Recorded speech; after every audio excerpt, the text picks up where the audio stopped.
Have you ever noticed that the world wasn't designed for you?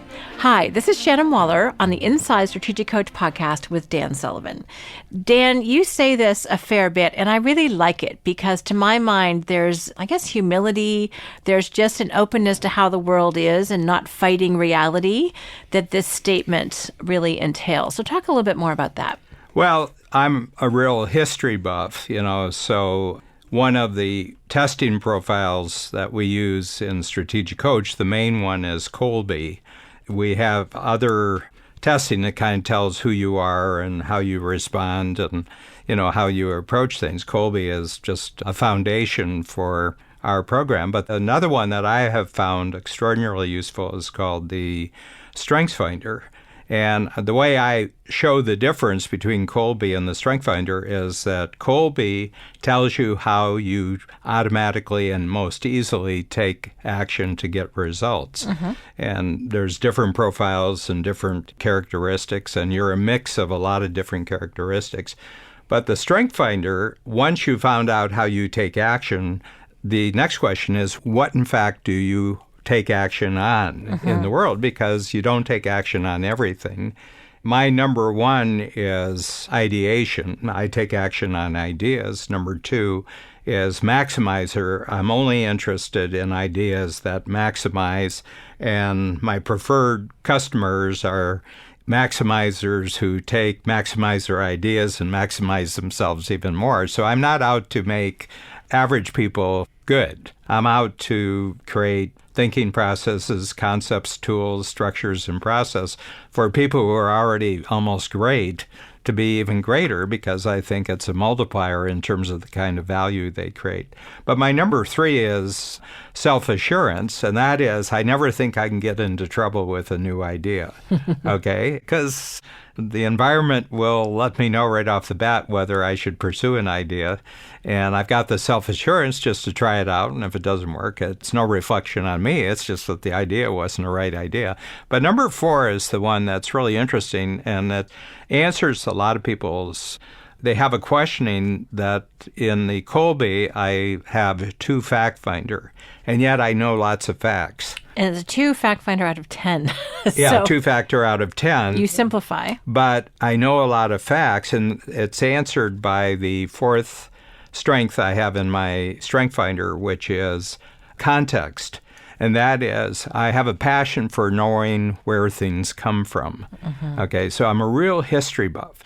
I would say next to murder mysteries and international thrillers in the fiction area, the only nonfiction area that I'm interested in reading, and I'm a real reader, I grew up as a passionate reader, is the historical roots. We're doing this today. Where did that start? Where did that come from? Ideas, where did this idea come from? Innovations in the world that we consider normal. When weren't they normal? What was it like before this came in? And I'm just passionate of going back and digging. Somebody said something that just struck me as totally stupid. And the stupid statement was that half the people who have ever lived on the planet are living today. Okay? And I said, what? I said, I've been on the planet for more than 70 years, and more people have been born and were alive when I was born and have lived. And I said, there's been more people just in this century than you're talking about here. So I started really digging with this one because it really got in my craw, this statement. I said, this has just got to be one of the stupidest things I've ever heard, And I think the big reason is that the global population has tripled since I was born, more than tripled. I was 2.2 billion, and these are really good statistics. Now it's 3.5 times bigger in the course of my lifetime, okay? Just massive, massive growth of population for a lot of reasons. But when you go back and you study how long humans, as we understand humans, have been alive, the number that most people use, it's about 100 billion, a rough number, about 100 billion human beings have been born on the planet. And right now, 7.7 billion. So instead of it being half, it's about 7%. And it just struck me as being so clueless, this whole concept. And I said, when do you think history started? In 1920? I said it was really crazy. But having said that, I began just exploring this concept. There's been 100 billion people, and maybe fewer than that when I was born, but certainly in the 90 billion level that was born for me, going back, thousands, tens of thousands, and now they're figuring it may be as much as 2 million years ago. Conscious and specific tool making is one of the signs that humans were starting to be human. And then art, that there's drawings, there's carvings, there's marks, which seem to be systematic marks, petroglyphs, they're called petroglyphs. And they're now discovering evidence of this, that they carbon date back to possibly as long as 2 million. The humans have been developing for 2 million. And, we talk about 100 billion, that may be quite a bit greater than that. I mean, generation after generation after generation. We know that because of children dying very young, life being violent, there being famines and everything else, that the average age has increased enormously as we've gone forward. So generations might have lasted 15, 20 years. Mm-hmm. There was a lot of people born. I'm just saying all this. This is strictly contextual background to say that those 100 billion, 90 billion created the planet that I was born into. It created the society. And there's no way in the world that society be created with me in mind. Me, individual, unique, Dan Sullivan. None of this was created for me. It was created for the people who were living at the time for their purposes. None of it had anything to do with me. Having said this, I'm noticing more and more in the news, in the films, and in the daily news, and in various social causes, this anger that the world hasn't been designed for them. And I'm noticing more and more people are getting upset that the world isn't the way it should be for them particularly, and they take it personally. And I said, man, you're so late in the game, it's unbelievable. How could it be possibly built for you? And people say, the school system's just terrible. And I said, well, the school system, it's probably 100 years old, might be 120 years old. I said, it wasn't designed for you. Okay? Any institution that you're in that existed before you, there's no possibility that it could have been designed for you. And I'm talking that couldn't have been designed for you in such a way that you weren't bothered by it. The premise here is I'm like, stop feeling entitled is one, and stop beating your head against reality. Well, say it's all raw material. Yes. Okay? On the one hand, it wasn't designed for you, but you're not obligated to deal with it in the way that somebody else has dealt with it. And this is why entrepreneurs, I think, are really interesting characters, because entrepreneurs say, guess what? There's no employment that's right for me. Guess what? There's no job that's right for me. I guess I'll just have to create some new kind of job. There's no way of making a living that was designed for me. They say, well, I got brains, I can see opportunities, and especially the opportunity to be useful to other people. I wonder if I do this and this and this for this person, they'll write me a check for it. And you do that once, twice. By the time you do it 20 times, you're getting really smart on how to be useful. You're really getting smart on how to get paid more and more. So entrepreneurs are the least demanding of all human beings on the planet about how things are. I love that. Least demanding. Yeah, they're the least demanding. They're the most accepting of reality, entrepreneurs, because they say, gee, look at this. I talk to people and they'd like to have this in their life and it's not provided. I guess I'll go out and create it. I'll test, see if somebody will pay me for this. And maybe I'll link up and I'll collaborate with this person and this person and this person, and we'll actually create an entirely new enterprise, and we'll create a whole new kind of product, and we'll create a whole new service. And let's see if we can get paid for doing this entirely new thing. That's interesting. So I would say that the thing that I find so refreshing about human beings is that they just accept things the way they are and said, well, the way things are, what can I do to do something new, better, different that will get me paid, probably a real bonus for a long time until other people start copying me, and then I'll create something new. So that's my whole approach. And I find everybody else who doesn't have this attitude towards, well, if it's not the way I want it, what do I have to do to make it the way I want it? But it's all about them taking 100% responsibility and not complaining and not demanding that other people solve problems for them. So that's my basic attitude on this. So where I am right now, I'm 75 years into this lifetime, and I said, none of this was designed for me. And therefore, all through my life, if I wanted something to be better, I had to take the initiative. I had to use creativity. I had to use teamwork and everything to create things better for myself. No one forced me to do this. I did this entirely willingly, and I've created great things. Insofar as I've used my capabilities, my intelligence, and the opportunities that were available to me, I've done a fantastic job. And it's my own show. Nobody else has to do this. It's just the way that I decided to respond to a reality that was not created for me.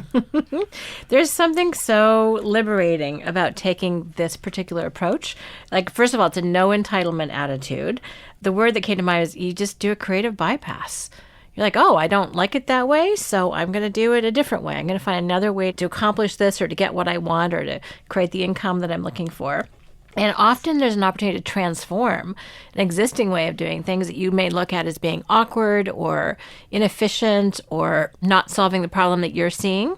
So you transform it with a new, better idea and teamwork to make that happen. So that's a great definition of entrepreneurship, actually.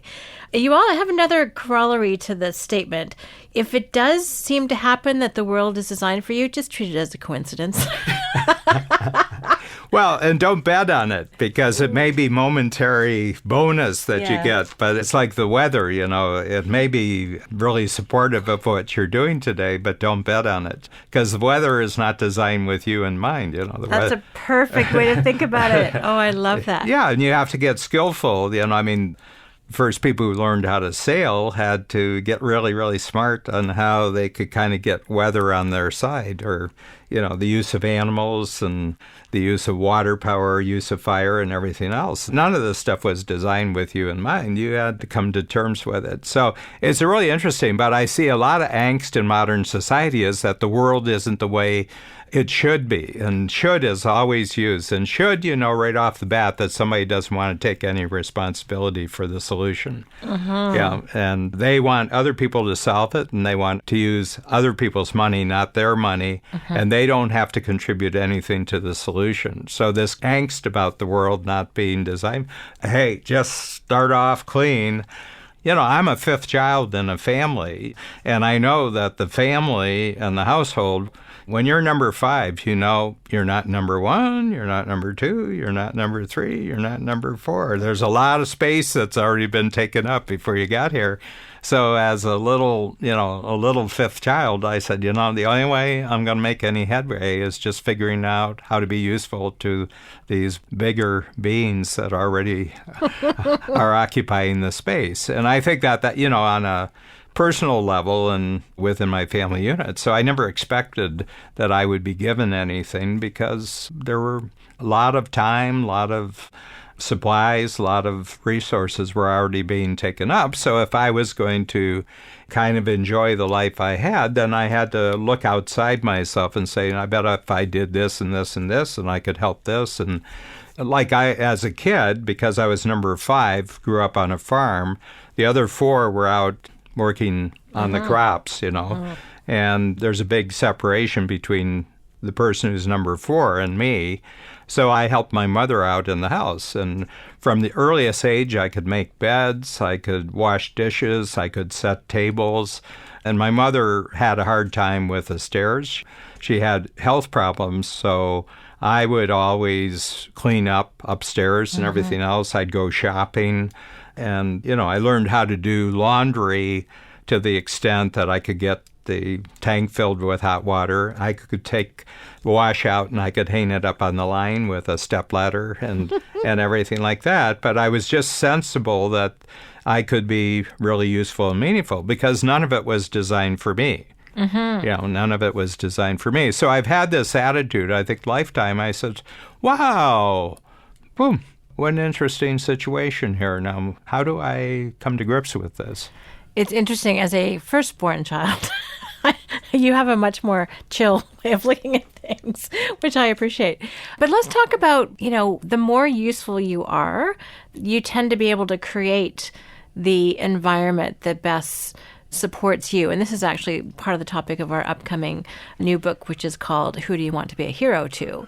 And what's kind of interesting is the more ways that you figure out to be useful to your right audience, another subject of one of our podcasts, you actually are able to create the environment around you that supports you to be your best, most contributing creative self. Yeah. Well, I'll give you some measurements that kind of prove that my particular approach, and especially my approach in my partnership with Babs Smith, has been really successful and measurably successful. So if we go back, this is our 30th year of the Strategic Coach Program. 1990 was the first full year. So I went back and we had the records of this, and I found out the dollar amount revenues that we created in the first year. And it was the best year we had ever had because it was the first year I switched over from one-on-one coaching, where it was just me doing the coaching, to one person, to where we would have rooms full of people, workshops. So I knew that year, and I knew what the dollar amount. So I measured it now in the 30th year, and we're up 225 times. The program is up 225 times. So we went 10 times, we went 100 times, and now we're on the 1,000 times of the first year. Basically, in 1989, we had 2 staff members. Now we have 140. There were no other coaches, including all of our coaches at all levels. We probably have 20 coaches. I do 40 workshops this year. The company does 500 workshops. We're in 3 countries. We're in 8 cities. And we have a stellar reputation in the marketplace. And all that has happened simply because I was 100%, Babs was 100%, that we had to create whatever we wanted. But the real thing that really gets people, in the first year that we did the workshop program, Babs and I took 22 weeks of free time that year. And this year we took 22 weeks of free time. And throughout the entire 30-year period, every year we've taken 22 weeks. So we only work 210 work days a year. 155 are immediately off the calendar as free time. And I remember, in the early days, people saying, if you want to grow your company, you got to forget about free time. I said, no, we're going to take 22 weeks off every year going into the future. And they said, well, you can forget growing your company. And I said, okay, why do you say that? And you say, because, this is just the rule. I go to seminars, I go to conferences, and they say, if you really want to be growing your company, you got to go big or you got to go home, and you can't be taking free time. And I said, gee, I wonder what it would be like where you would just go 10 times, 100 times, 225 times, and take 22 weeks off every year. And they said, well, you're not a serious entrepreneur. I said, I guess, but growth is growth and free time is free time, and they're measurable, and we're doing both. Pretty cool. And then it became almost the center of what our company was offering. Guess what? You can double your income and you can double your free time. And that became the magic potion. Okay, well, we only got this as a concept that we could coach others. I don't care what the world says about growth and increased free time. I said, we're going to think this through and figure out how we're going to do it. Our whole concept of unique ability, teamwork, self-managing company, self-multiplying company, they all came about because we say, whatever it takes, we're going to continually grow every year, and we're going to take our 22 weeks off. Well, exactly. And in fact, it turns out that it's really hard to grow your company unless you take time away from it. It's actually part of the formula with the entrepreneurial time system. You can't grow a company. You're never going to put in place the innovations that you need to or develop the team around you to actually expand. Yeah. And the other thing is, I just recently came back from 3 weeks off. and I was in Southwest United States while Toronto was 20 degrees below zero. When I got back, I had 5 emails that had come in during the 3 weeks that I was away. And my direct support team member came in, and there were 8 messages that had come in written form. 4 of them were thank you notes. One of them was a request for something and everything else. And I said, isn't that interesting? I have 5 emails. They kind of know that Dan is away, and if you don't hear from him, he's on free days. And the other thing is that everything else that might have come in for me was handled by my team. I could go on. I probably have 10 others to say about things you can't do as an entrepreneur that I do as an entrepreneur. And the reason is because the way other people do entrepreneurism means absolutely nothing to me. I'll do entrepreneurism the way I want to do entrepreneurism. Okay, nobody else is paying for this. Nobody else is responsible for it. So I'm 100% responsible. I own this, and I'm going to do it the way I want to.